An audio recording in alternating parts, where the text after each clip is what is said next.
Hello and welcome to the Film Pulse Podcast. This is episode number 474. My name is Adam Patterson. With me today, we got Kevin Rakestraw. Hey, Kevin. Oh, hi. Hello. This week on the show, we'll be taking a look at the crime drama Boston Strangler, which is available on Hulu right now. We'll also be going over some of what we've been watching on the watch list and this week's new releases in theaters, VOD, and Blu-ray. Thank you so much for listening. Please remember to review us on iTunes if you get a moment. That'd be great. With that said, I think we can just get straight in. This is written and directed by Matt Ruskin, and I have a synopsis here. Loretta McLaughlin was a reporter who first connected the murders and broke the story of the Boston Strangler. She and Gene Cole challenged the sexism of the early 1960s to report on the city's most notorious serial killer. Kevin, we'll start with you. What were your initial impressions of Boston Strangler? What do you think they were? They gotta be close to me. There's no way that you watched this movie and were enthralled from beginning to end. There's just no way. There's no way. We know each other too well. Yeah. Too well. We've been friends for far too long. Well, come on. I have a hard time believing that a lot of people were like, yeah, this movie's where it's at. This movie is firing on all cylinders, boy. I was looking up this Matt Ruskin character because I'm like, who directed this? It's not directed very well at all. And so I was like, well, who did it? And so Matt Ruskin, he previously did Crown Heights, which I didn't see. But yeah, he doesn't have a very large filmography. The thing is, when you're presenting a movie like this that is ripped from the headlines, this is based on a true story. You don't want to deviate too much from the actual offense. And the way that you can deal with a fairly boring story, frankly, is by presenting interesting, captivating characters and bolstering that with captivating, interesting visuals, good music, good cinematography, etc. Where this movie fails is on all of those levels. It is a dreadfully boring story. It doesn't do much with the characters. I think that Keira Knightley and Carrie Coon's characters I think that these people in real life were probably very interesting people. But I feel like that both of them were so underwritten in this, especially Carrie Coon's character, who, at first you think that she's going to be like a main character, but she's like sidelined the whole time. And like, you don't really, there's no depth to either one of them. And on the visual side of things, this is like the most bland, boring thing ever. So for me, this was like a complete failure. 100%. This is it's visually, it's exactly what I expected it to be. It is incredibly drab. Everything is grayscale. You're doing this true crime, by the book type thing. So there's no visual flair whatsoever. Yeah, I mean they're going for like I wasn't expecting anything. Yeah, they're going for that like Zodiac color palette, Mm-hmm. It feels like if you mixed Zodiac with, and this is what I thought going into it, I felt like A, this is going to be a Zodiac ripoff, right? B, instead of being a straight like Zodiac ripoff, they're going to try and like meld it with Spotlight. And that's kind of what it felt like. Yeah. But the main criticism, and the main criticism for me, I mean, outside of that, because of course that plays into it, the grayscale, there's no visuals whatsoever. It's just a very by the book, like chronological order type deal going through. But it just kept fucking going. Yeah.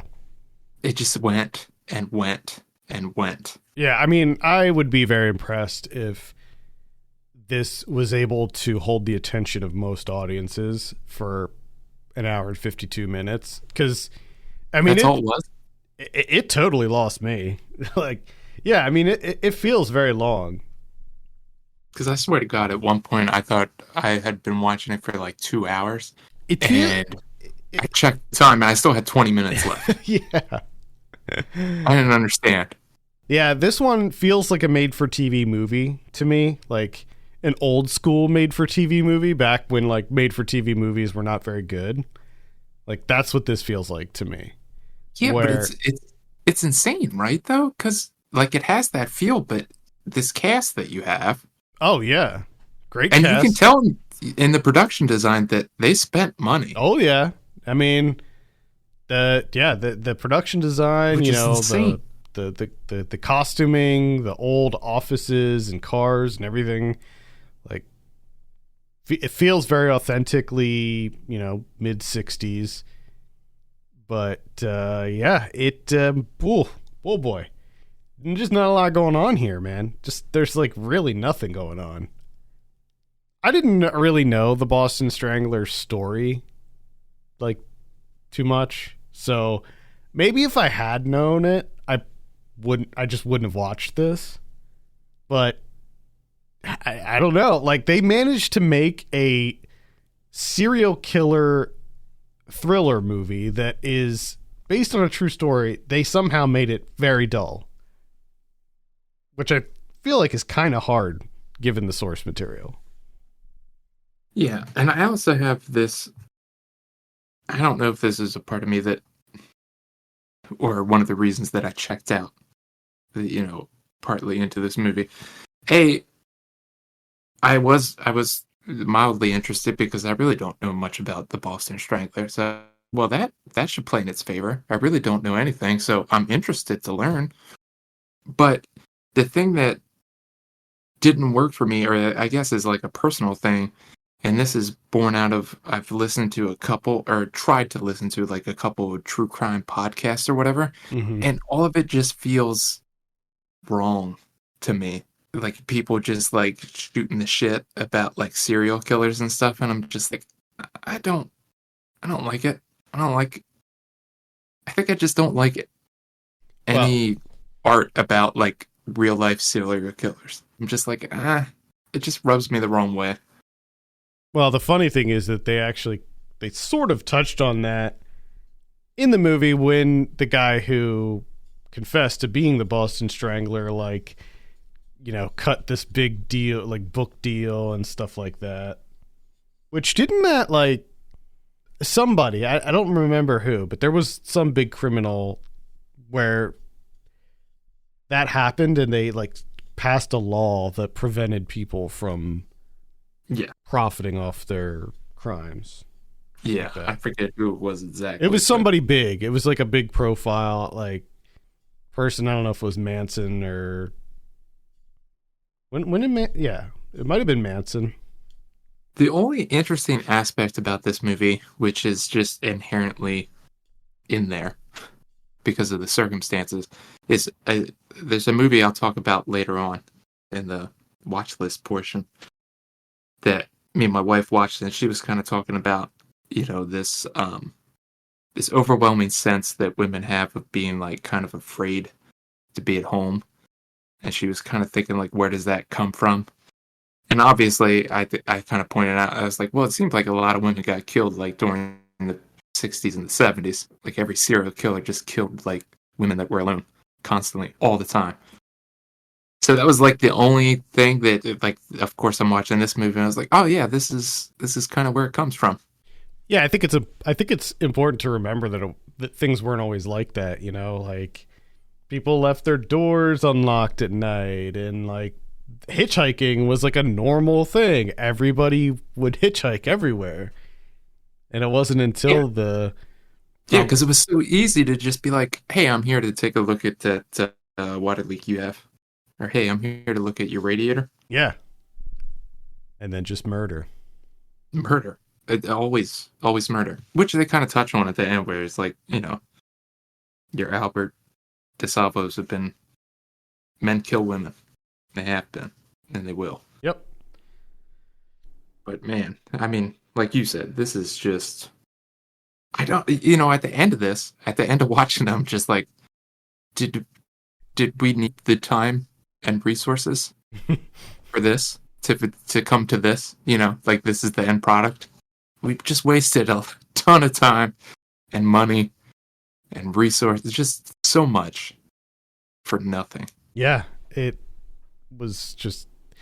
It was. I was looking forward to a solid procedural type, and I do like movies like Spotlight, where I like journalist movies, investigative journalism type movies, but man, this one was just such a slog, which is a real shame because like we talked about before, it has a really solid cast. I like Keira Knightley, Carrie Coon, Chris Cooper's in there, and David Dastmalchian, who was good in the really small amount that he had to work with. But yeah, that's pretty much it. Also, like you said, like, because at a certain point I was like, oh, okay, well, I guess we're going to do more of a focus on the journalist. But like you said, they're so underwritten. They're very surface level representations of real people. They're like, wow, you're not even doing that portion of it. Yeah, I mean, it's like your standard, exactly what you would expect. It's the 60s misogyny, and the husband being like, you're working too much. You need to be at home with the kids, or whatever. And there's just not a lot of an exploration into who these women are, aside from women who are doing something that was not typically done by women at the time. Like, they're more than that. Like, I think that it's important to recognize that, sure. But they were people too, and I think that the movie just didn't do a great job of exploring who these people were. Just a waste of my goddamn time. Yeah, let's go ahead and give it a score. Kevin, what are you going to give Boston Strangler? Boston Strangler. It's going to get like a 2. Yeah, this gets a 2 from me also. I was thinking like maybe like 2.5. I'll say 2.5 because I was originally sitting at a 3, but then our conversation as we were talking, it started dropping. The first thing I thought of, and I thought of this, like an hour into the 7 hours that this movie is. 1 hour into it, I'm just like, wow, podcast, we're going to have absolutely nothing to talk about. I know. I thought about that too. I was like, well, this is one of these episodes where we don't have anything to say about this movie because it's just so boring and vanilla. Yeah, it's dull. It's just insanely dull. Just read about it on the internet. You'll have more enjoyment. Yeah, just look it on the internet. Yeah, just look up the Boston Strangler Wikipedia, and there you go. Done. I'm sure there's a couple articles. They read like the actual articles that these. Oh yeah, I'm sure that you can find those easily. Read the actual articles. Those are probably way more fascinating than this movie. Yeah, and I mean, you're not beholden to keeping your eyes peeled to a screen. You can pop it on your phone, step outside, smoke a cigarette. Yeah, there you go. You can do whatever you want. All right, let's move on. Talk about some of what we've been watching. Kevin, it is your turn this week. What you got? What you got for me? Oh, I got another kind of like nature documentary. Somewhat. All That Breathes. Shonak Sen. This is I think this was up for an Oscar, if I'm not mistaken. I believe you are correct, sir. This is about two brothers in New Delhi, India, that their whole lives are devoted to saving kites, the bird. Mm-hmm. Kites, black kite, which apparently are just fucking everywhere in India. There's a lot of scenes of just tons of kites flying around, screaming. They're like hawks, right? Mm-hmm. And this is quite good. I thoroughly enjoyed this movie. It's just two guys just spending all their time, all their resources, everything to just save birds, just because they want to. They've just decided that they need to save birds. So they started saving birds in this like little, within their apartment, like in their garage area type, whatever it is. And that's all they do all day, it seems. It's just people keep bringing them birds, mostly kites, but also owls, all sorts of birds. And that's all they do. And it's just kind of them doing that against the backdrop of like rising violence within India, pollution, all sorts of stuff going on. And it's just them save birds.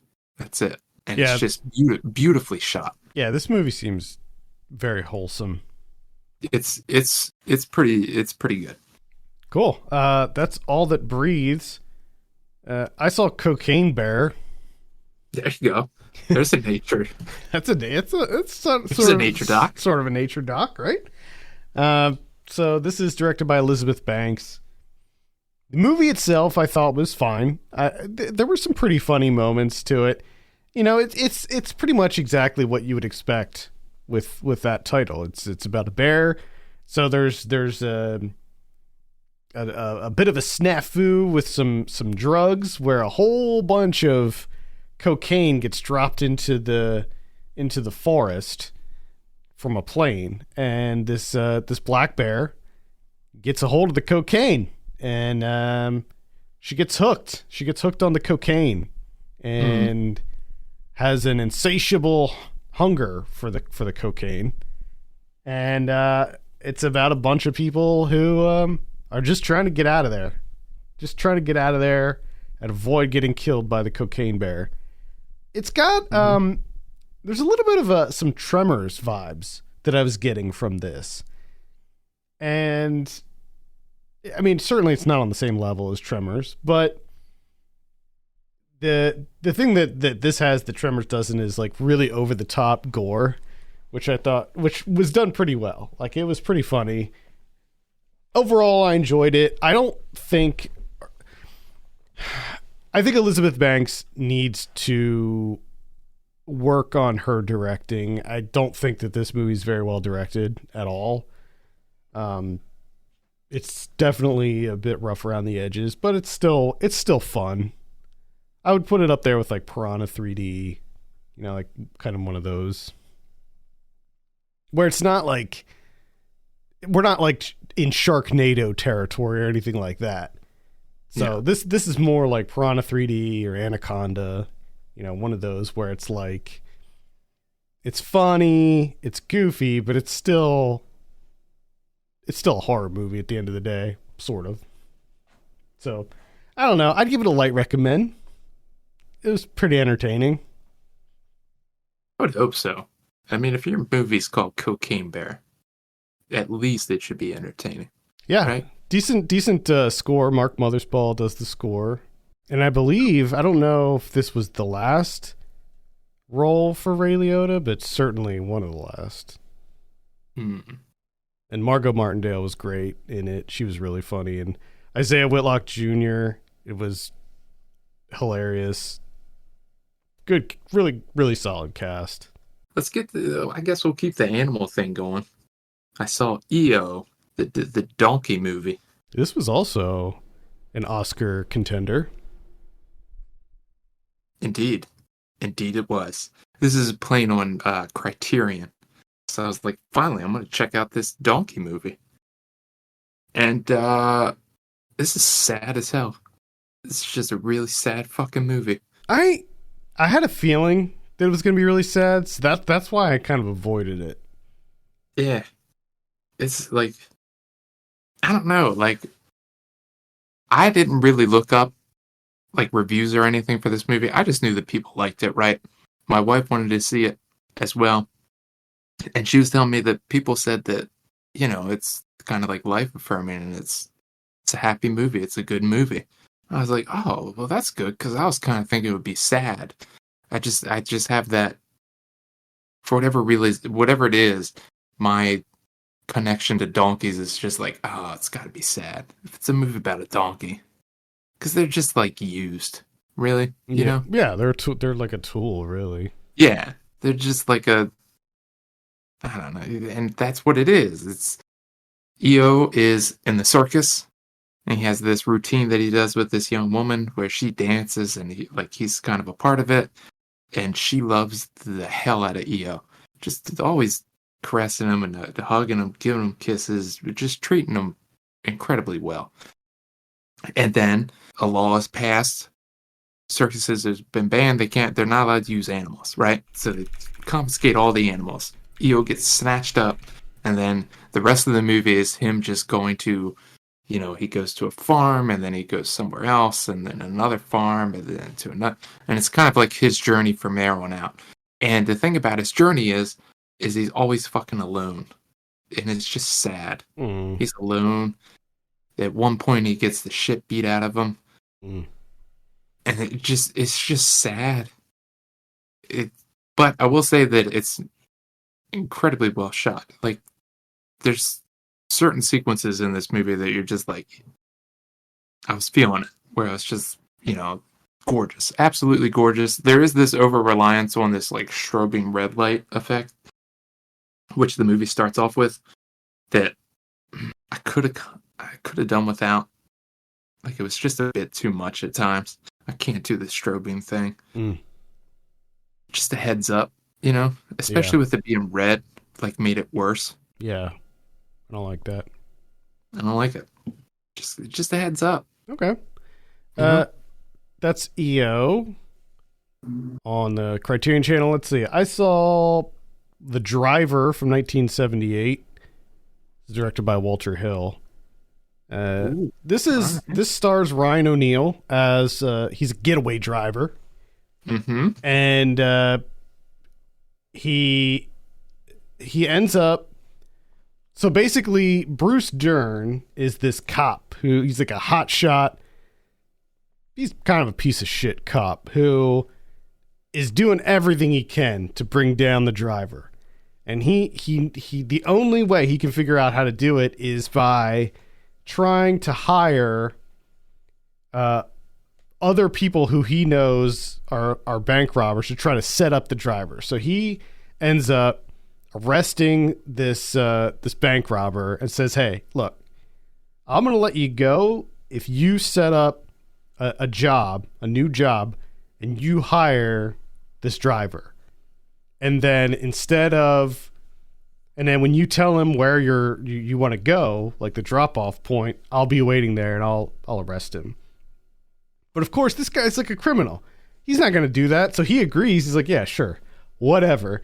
But then he just hires the driver to rob the bank, but the drop-off point he gives completely wrong. So it's this it's kind of this cat and mouse game where Bruce Dern is trying to catch Ryan O'Neal any way he can.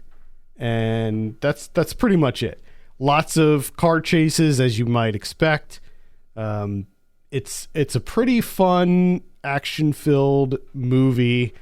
A lot of people talk about how this is basically the inspiration for the movie Drive, and it 100% is. Like, there's no denying that Ryan Gosling's character is based off of this character. Like, he doesn't have a name in this. He's just called the driver, and he's very like, he doesn't have like really any personality. He's very stoic, keeps to himself, doesn't talk a lot. But there are definitely some differences between the two movies, but I think that you can very clearly see the inspiration in Drive from this movie. But yeah, it's awesome. Definitely recommend it, especially if you like, 70s crime movies. Definitely check it out. It's just insane to me that as a police officer, I got to get the driver. Yeah. People actually robbing the banks. Like, fuck, I'll use them as pawns because I gotta get the driver, the guy that's not hurting anyone. Yeah, exactly. Well, I think it's the whole see, like Bruce Dern is such an asshole in this movie. He's got this like chip on his shoulder, and it gets under his skin that this driver is involved in so many robberies, and he keeps getting away, like no matter what. Like this guy's never been caught, and he's been involved in like countless heists or whatever, and just Bruce Dern just cannot stand it. Yeah, it's just that ego thing, Yeah. which is interesting. Him just like setting up numerous bank robberies to try and get the driver. Yeah. Meanwhile, he never can. Just banks getting robbed left and right, And yeah, all because of him. and the setup, like they literally rob the bank and he lets it happen. Yeah, And one of the guys gets killed. One of the robbers gets killed during the robbery. And it's just like Bruce Dern's like, you know what? I don't even care. I just need the driver. I just also like the idea of the bank robbers like not wanting to do this. He's just like, I need you to rob this fucking bank because I got to get the driver. And they're like, we really don't want to rob banks anymore. Like, we're kind of tired of doing this. Well, it is actually kind of a funny. It's like a funny storyline or piece where Ryan O'Neal's like, I'm not working with this guy, like because he knows the guy who's trying to do this job, and he's like, I'm not working with you. Like you're a hothead, you're violent, you're an asshole. I'm not dealing with you. And so like the guy keeps going back to Bruce Dern, and he's just like, I don't know what to do. Like he's refusing. He's refusing. I don't know how I can, hire this guy. He keeps saying no, it doesn't matter. So like that was like a whole thing too, which was kind of funny. Yeah, I'm definitely gonna watch this. Yeah, it's good. I mean, I know you're not a huge fan of car chases, and honestly, like the car chases in this are really good for the time. I mean, lots of cars flipping and getting destroyed and stuff. There's a really awesome scene with Ryan O'Neal in a parking garage when they first hire him, and they're like, how do we know you're the best or whatever? And he's like, give me the keys. And he gets in the car that it's their car that they brought, and he just destroys it. He just drives around in the parking lot and just smashes into all the different walls that he can. And the one scene, he just opens the door and then backs into a pillar and rips the door off. And he's like, and I think he goes like, you might want to take that in for a tune-up before the job or something. It's so funny. Yeah, it's awesome. Love it. The only other thing I watched is Watcher. Okay. A movie called Watcher. Yeah, I saw this. Chloe Kuno. This is the movie that I kind of briefly touched upon during our Boston Strangler discussion. This is better than Boston Strangler, I'll tell you that right now. 100%. 100. This is a slow burn, and yes, I could see it being described as relatively boring because there's not a whole lot that's happening with this. It's all kind of like leading towards that build-up, and this is Mika Monroe. She moves to Romania with her husband. He gets a new job in Romania, or gets a promotion.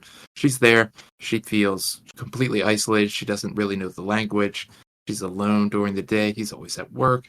And of course, there's a guy across the courtyard or whatever, big windows in this apartment, and he's always seeming to be watching her. Like he's standing at his window, just looking right at her. It's creeping her out. Of course, there's also a serial killer on the loose in Romania, because of course there is. And she just essentially figures that they're one and the same. They're the same person. And she starts being followed by this guy, and she gets really concerned. But of course, she's thinking maybe she's being paranoid. Her husband's kind of supportive at first, and then of course he kind of gets tired of it. And it just all essentially culminates to this end piece, which I thought was very effective. Mm-hmm. Yes, the journey there was a bit I don't want to say lackluster, but it was just like uneventful. But man, the way that that ending only really worked with it being so uneventful beforehand. You know what I mean? Yeah. To me, it made more of an impact. It's pretty shocking, and I think in a lot of ways. Yeah. Yeah. I would definitely recommend this. I was surprised by this. I didn't really have high hopes going into it, but I was surprised. Yeah, it's good. I would recommend it too. This is available a lot of places. It's on Hulu, it's on Shudder. Then you can rent it on other services too. Again, that's Watcher from last year. I saw Southern Comfort. This is another Walter Hill one. I don't know, for whatever reason I was in a Walter Hill mood this week. No. So Southern Comfort it came out in 1981. It's about a group of National Guard troops, and they're going for like a weekend training exercise in the Louisiana swamps. But it turns out that these guys are just like, they're the worst. They're the absolute worst. And so they got all the guns and stuff, right? They're all kitted out. They got the equipment. And they're essentially like these guys, like these sort of prepper militia type guys where they just want to shoot somebody. They just want to kill people and play G.I. Joe, you know? And they don't have real bullets. So they have real guns, but they're loaded with blanks because it's going to all be part of this training exercise. Well, when they get down there, they find these canoes, and they're like, hey, let's just take these canoes. Like, we don't see anybody around. Let's just take the canoes, whatever.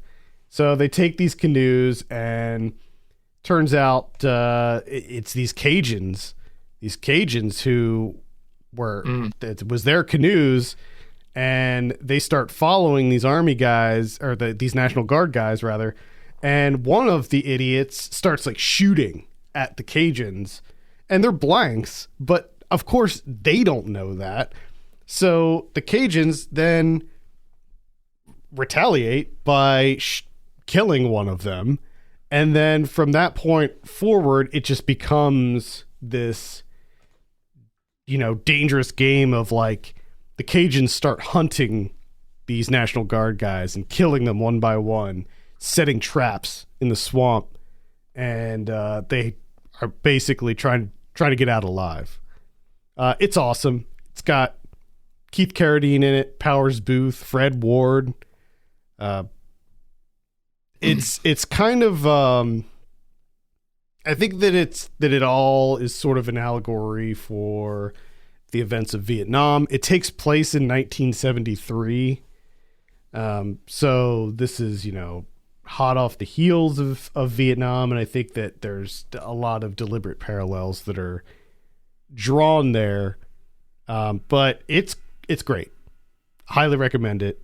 Man, good. Walter Hill is just such an underrated director, I think. Maybe not. Maybe he's not underrated at all. Maybe he gets the recognition that maybe people recognize him as a great director, but he's an eclectic director too, though. That's what I like. He almost, his like filmography almost reminds me of like a John Carpenter, where you look at their filmography and there's just like really unique stuff going on. Well, I'm glad to hear it because I've been wanting to see Southern Comfort for a long time. Yeah, well, it's awesome. Highly worth a watch. I'll mention one more, and that's Alien from L.A. from 1988, directed by Albert Pyun. This is one where it recently, like a couple years ago, I think, or maybe even more recently than that, it got like this Blu-ray remaster, and there was this kind of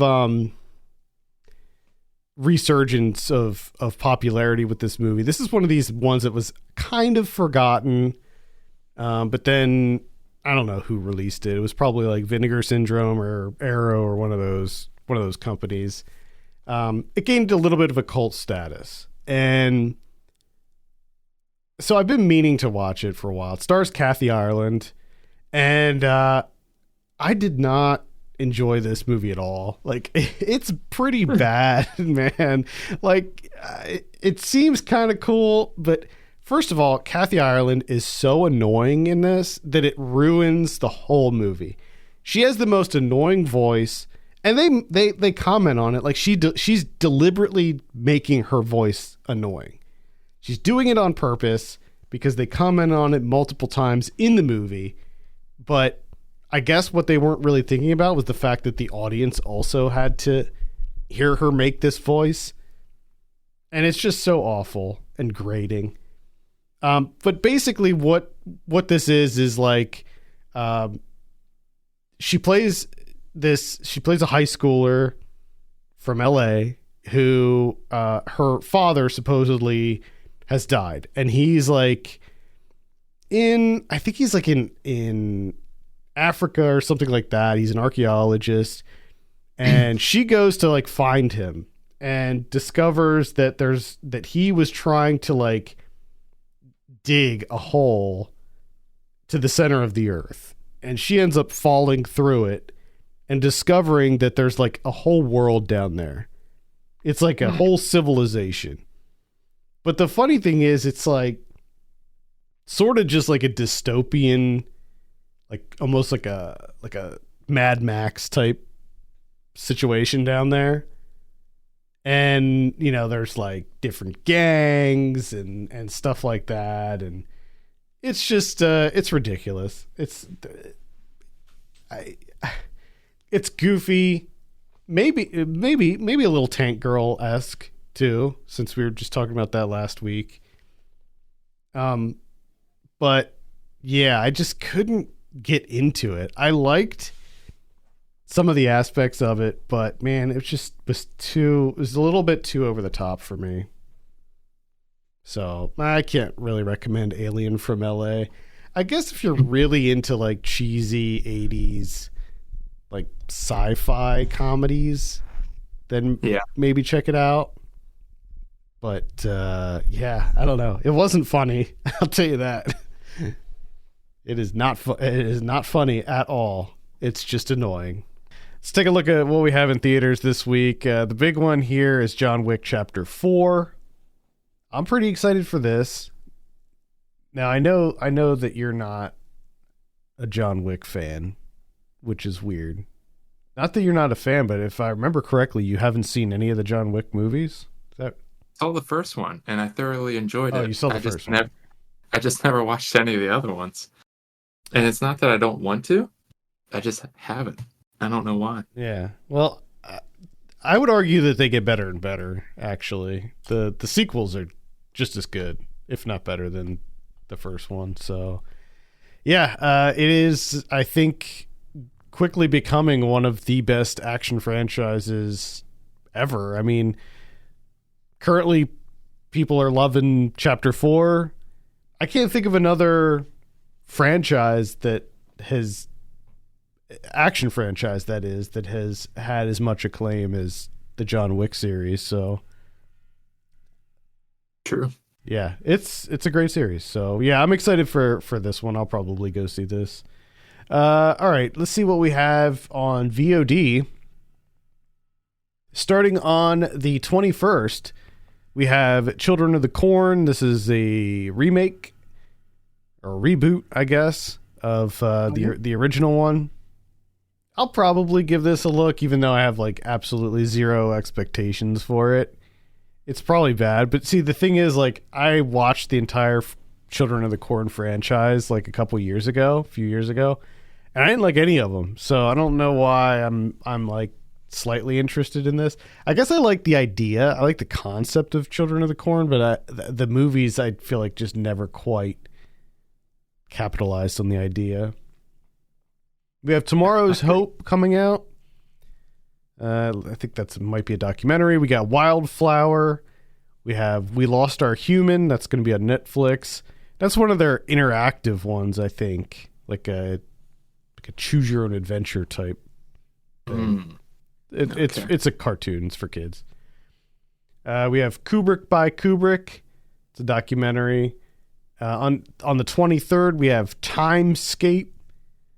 Ooh. Wrong place, wrong time. That's a kid's movie. Timescape. It's a kid's movie from the looks of it. And then on the 24th we have Followers, which is a horror movie. We got Infinite Sea, that's on Amazon Prime.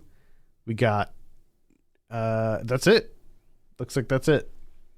Wow. Yeah, that's all I see on here. There might be some more that I missed. On Blu-ray this week, we got Megan coming out.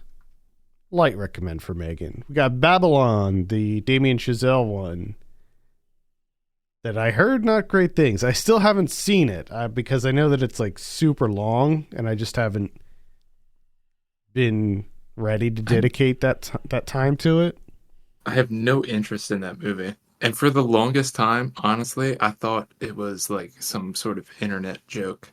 I think that it's like, to me, it seems like it's one of those Southland Tales / what was the one the It Follows guy did? Oh, yeah. It's like one of those movies where it's like really grand in scope and scale, but like is a huge bomb. Yeah, I like, people talked about it, but I don't think anyone's ever actually seen it. I don't think this movie exists, this Babylon. I don't think it does. I think it might be on HBO Max. Get out of here. I think it is. Dragon Slayer from 1981. We have Dr. Giggles from 1992, the classic. Oh, hell yeah, Dr. Giggles. I'll never forget the first time I saw Dr. Giggles. There's a scene where he's hiding in someone's body and cuts himself out of somebody's body, and it was like the craziest scene. That movie's pretty wild. Let's see. Crazy People from 1990. We got Critical Condition from 1987, starring Richard Pryor.